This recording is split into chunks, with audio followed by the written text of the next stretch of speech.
welcome to DM Tools with MaxMcCool. For today's Monsters Manifested, we're going to have a two-part episode covering angels. This includes the Deva, the Solar, and the Planetar. Episode 1, we'll be discussing angels and the lore behind them, and the Deva.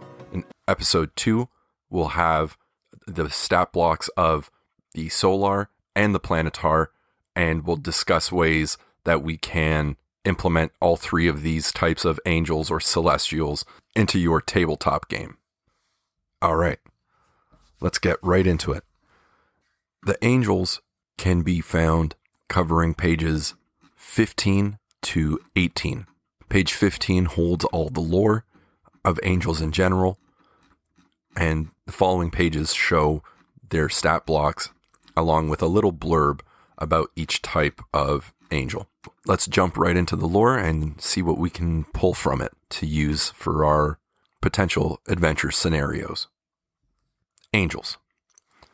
An angel is a celestial agent sent forth into the planes to further its god's agenda for weal or woe. Its sublime beauty and presence can drive awestruck onlookers to their knees. Yet angels are destroyers too, and their appearance portends doom as often as it signals hope. Very cool. Very, very cool. So immediately they present to you the notion that while angels are infinitely beautiful and elegant and hold a level of gravitas to their presence, they can be as much messengers of boons as they can be harbingers of doom. And I did not mean to rhyme there, but kind of just worked out that way. Anyway, let's go on. Shards of the divine. Angels are formed from the astral essence of benevolent gods and are thus divine beings of great power and foresight. Angels act out the will of their gods with tireless devotion. Even chaotic good deities command lawful good angels, knowing that the angel's dedication to order best allows them to fulfill divine commands. An angel follows a single driving purpose as decreed by its deity. However, an angel is incapable of following commands that stray from the path of law and good. An angel slays evil creatures without remorse. As the embodiment of law and good, an angel is almost never mistaken in its judgments. This quality can create a sense of superiority in an angel, a sense that comes to the fore when an angel's task conflicts with the goals of another creature. The angel never acquiesces or gives way. When an angel is sent to aid mortals, it is sent not to serve, but to command. The gods of good therefore send their angels among mortals only in response to the most dire circumstances. So this is pretty interesting. So you have here not just the kind of breakdown of angels and their behavior patterns in general, but you also have kind of a revelation that these angels are not quite as perfect as mortals on the material plane would assume they are or see them to be, right? They are very focused, hyper-focused and driven on a singular purpose as decreed by its deity, of course, but that could still lead to being troublesome, or controversial, right? I mean, you can do something to a fault, and perhaps an angel can also get to that point, right? Where it almost becomes detrimental that they are so intensely focused on their objective or the task at hand. It also shows a bit of fallibility in angels, where it shows, or it presents to us that the quality that they have in almost never being mistaken rather in its judgments can generate this sense of superiority and manifest it in an angel, which could then lead to some condescension perhaps amongst mortals or something to that effect. But anyway, we'll carry on for now. We'll come back to that. Fallen angels. An angel's moral compass grants it a sense of infallibility that can sometimes spell its undoing. Angels are usually too wise to fall for a simple deception, but sometimes pride can lead one to commit an evil act. Whether intentional or accidental, such an act is a permanent stain that marks the angel as an outcast. Fallen angels retain their power but lose their connection to the deities from which they were made. Most fallen angels take their banishment personally, rebelling against the powers they served by seeking rulership over a section of the abyss or a place among other fallen in the hierarchy of the 9 hells. Zariel, the ruler of the first layer of the 9 hells, is such a creature. Rather than rebel, some fallen angels resign themselves to an isolated existence on the material plane, living in disguise as simple hermits. If they are redeemed, they can become powerful allies, dedicated to justice and compassionate service. Immortal nature. An angel does not require food, drink, or sleep. Yeah, this is really, really interesting here. So it shows that angels are good to a fault, almost. And then that because they are fallible in the way of their sense of pride and capabilities due to having this kind of hyper-tuned judgment, it can lead to a notion of supremacy, which can then lead to their downfall ultimately if they believe that they are too wise or too smart or too knowledgeable to be tricked or hoodwinked by what they would deem to be a lesser creature, which would then lead to them becoming fallen angels, in which it seems as though there are one of 2 paths that the monster manual presents to us with a fallen angel, which is that the fallen angel can either take the time it requires to try to redeem itself from its past transgressions, or it can delve deeper, it can sink further down into rebellion and resentment effectively, and try to carve out a piece of existence for itself to rule over. Now, let's move on to the Deva specifically. Deva. Devas are angels that act as divine messengers or agents to the material plane, the Shadowfell, and the Feywild, and that can assume a form appropriate to the realm they are sent to. Legend tells of angels that take mortal form for years, lending aid, hope, and courage to good-hearted folk. A Deva can take any shape, although it prefers to appear to mortals as an innocuous humanoid or animal. When circumstances require that it cast off its guise, a Deva is a beautiful humanoid-like creature with silvery skin. Its hair and eyes gleam with an unearthly luster, and large feathery wings unfurl from its shoulder blades. Okay, cool. So effectively the Deva seems to be your typical, what would you call it? Your typical mythological messenger of the gods.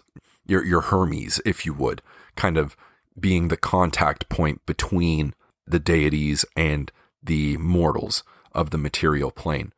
And Devas seem to have a familiarity with the material plane, the Shadowfell, and the Feywild, so you could have a Deva kind of come in and interact with your party, even if your party isn't necessarily going through the bog standard material plane, right? The earthly realm, let's say. Now, onto the Deva stat block. The Deva is a medium-sized celestial with a lawful good alignment. It has an armor class of 17, which is natural armor, and it has average 136 hit points or 16 d8 plus 64. It's a beefy creature. It has a speed of 30 feet walking and flying speed of 90 feet. The Deva has a strength of 18, a dexterity of 18, a constitution of 18, an intelligence of 17, a wisdom of 20, and a charisma of 20. Its saving throws include wisdom plus 9 and charisma plus 9. Skills of the Deva include insight plus 7 and perception plus 9. The Deva has damage resistances to radiant, bludgeoning, piercing, and slashing damage from non-magical weapons. The Deva has condition immunities towards charmed, exhaustion, and frightened. Its senses include dark vision at 120 feet, and it has a passive perception of 19. Devas speak all languages, and they have telepathy, for up to 120 feet with a challenge rating of 10. So the Deva is pretty high up there in terms of a creature that you would want to combat if that were the route you were going to take. Now, on to specific abilities here. Angelic weapons. The Deva's weapon attacks are magical. When the Deva hits with any weapon, the weapon deals an extra 4d8 radiant damage, which is included in the attack. The Deva has innate spellcasting, where its spellcasting ability is Charisma, with a spell save DC of 17. The Deva can innately cast the following spells requiring only verbal components. At will, the Deva can cast Detect Good and Evil. Once a day, the Deva can cast each Commune and Raise Dead. Magic resistance. The Deva has advantage on saving throws against spells and other magical effects. Onto the actions. Multi-attack. The Deva makes 2 melee attacks. Mace. The melee weapon attack has a +8 to hit with a reach of 5 feet, and it targets one target.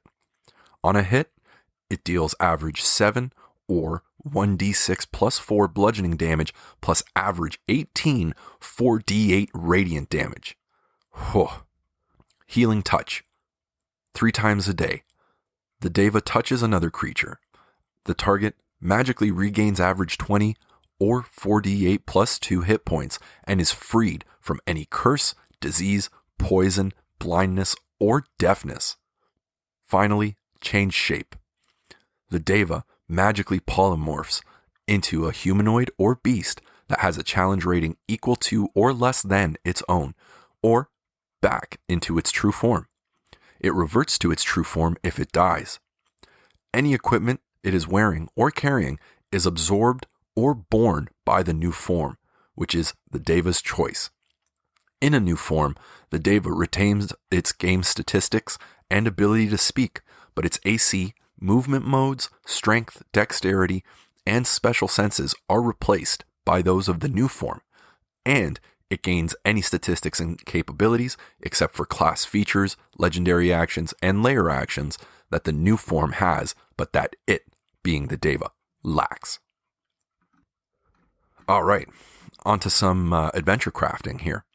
So there's a lot to go from or work with when it comes to the Deva. Well, angels in general, they present a lot here for these types of creatures in the monster manual. I could see a few ways of implementing a Deva, specifically because the Deva kind of fits that archetypal messenger of the gods, as it were, right? So you could have a Deva that appears randomly to the adventuring party, be it in town under the guise of some random civilian, or as a guard, or even as the king or queen or emperor, or, you know, the captain of the guard, or perhaps the Deva realizes that this party whom they've been charged with guiding to the appropriate objective or task is a little roguish and a little more chaotic than lawful.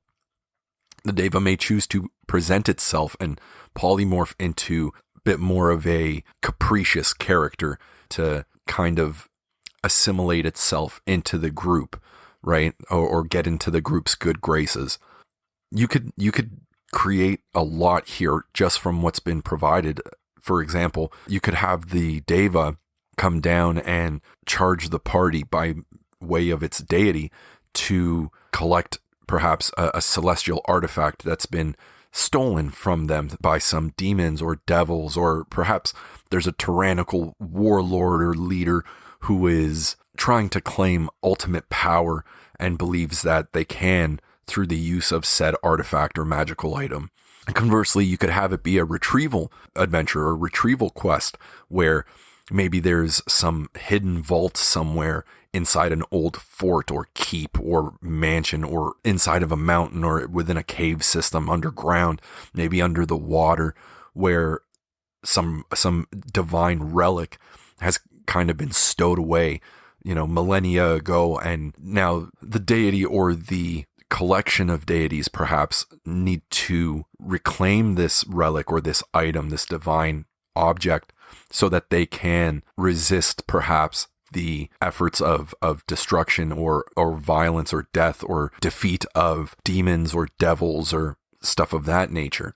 You can have the Deva come around even as something I believe to be a bit more in the way of a guide, perhaps, in the sense of, due to its challenge rating, you could have a Deva appear to the players as perhaps an NPC or even as some form of like animal, like a spirit animal, where they kind of lead the players to their tasks, to their quests, to their objectives and complete them, to kind of guide them in to the correct path from the perspective of the deity and the Deva. This works especially well, I think, if you have like a cleric or a paladin in the party. This obviously could work out to great effect because you could bring down a Deva who is a messenger of the specific god that they follow. And then that leads them to convince the other party members to make their way towards the task at hand or the objective that they've been charged with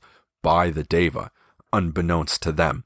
This also works really well if you have something to the effect of a druid, because as it's stated in its specific lore, the Deva can actually polymorph into an animal if it would like.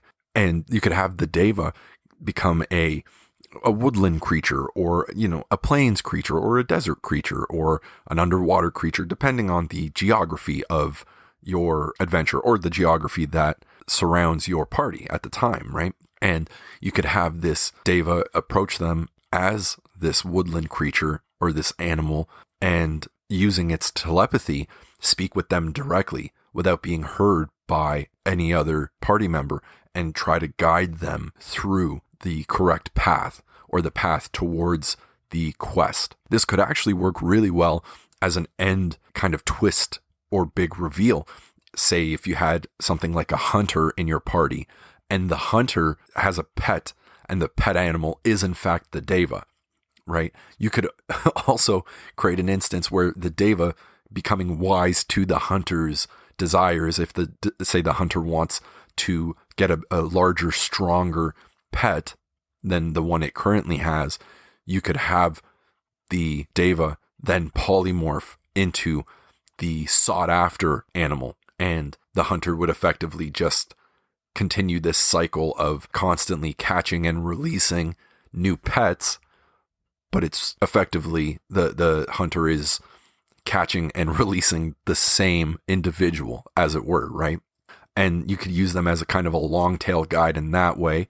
You could use a Deva in the way of just kind of appearing all very glorious like, and by my command or by the command of my deity, you must move forward and complete this task or objective that you have been charged with. And that in and of itself, right, it's simple, but it could be quite compelling and drive a party to adventure and quest and complete said quest to fulfill the means or fulfill the goals of the Deva, and then further the deity of the Deva. You could also create a very interesting instance where the Deva appears to a singular party member, similarly to how I was saying about the paladin, the cleric, or the druid, or the hunter, but you could have it appear to even a rogue or a fighter, barbarian, something of that nature, in an instance where, for example, let's say the party is camping out in the wild, right? They're on the trail on the way from one town to the next, and on their travels, they have to stop and set up camp for the night. Maybe during watch, the night watch, the first or second person overnight who's awake by themselves encounters the Deva. Now, in this instance, it could be in any shape or form that you desire. You could have it appear as a Deva seems, or as a Deva appears. You could have it appear as a humanoid individual that just kind of has approached, that looks like a hermit as per the lore that's provided to us here. You could have the Deva appear as some strange animal, a little squirrel or something, or a little bat or bird or something that kind of lands on a stump and speaks with the party member who's on watch and convinces them to go on this quest. After that, it could lead to a very interesting social interaction between your party members internally, because now the party member that conversed with the Deva has to somehow convince them to follow through on this task. It can get very kind of loony conspiratorial type thing where now this PC has to convince their party members that a random woodland creature came up and spoke in their brain and told them that they have to go through this quest or trial and complete it successfully in order to save the realm, in order to save a kingdom, in order to save what have you.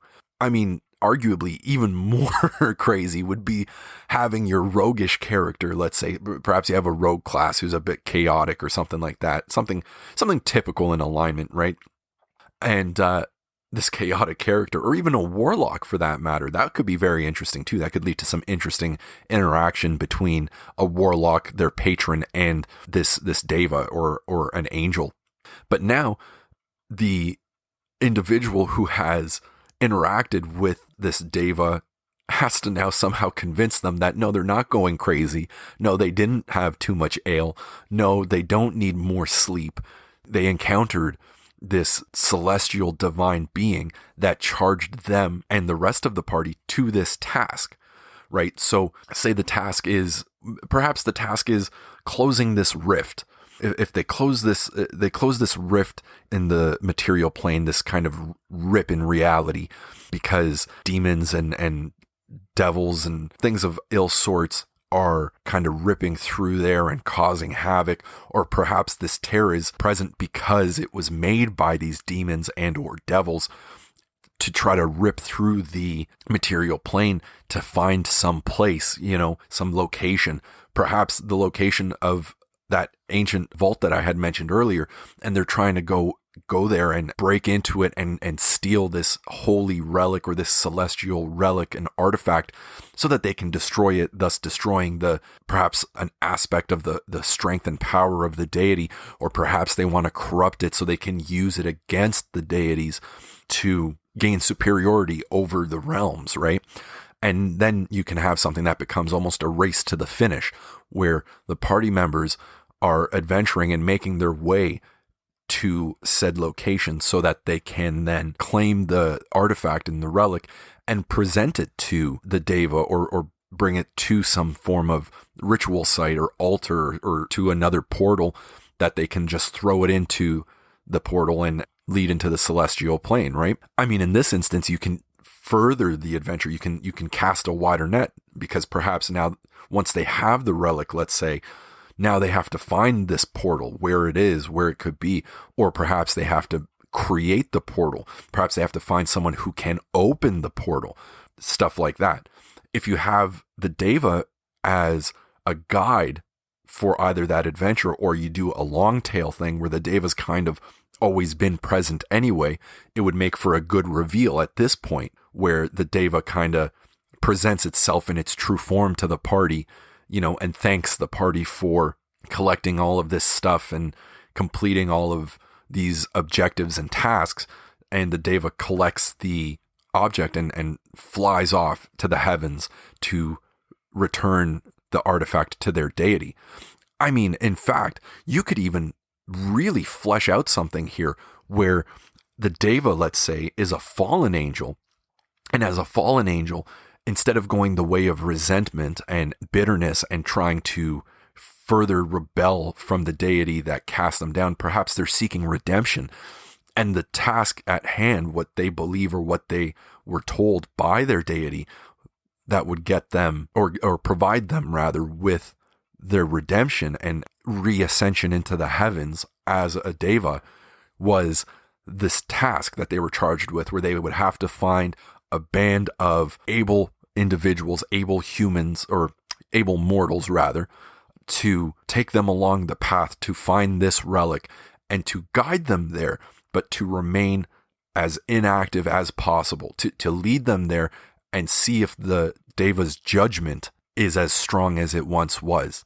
Angels, it says, their judgments are rarely mistaken, but rarely or almost never does not mean never. So perhaps this is the moral test or the test of judgment for the Deva in order for them to reacquire their worthiness, let's say, to ascend into the heavens and become part of the council of their deity once again.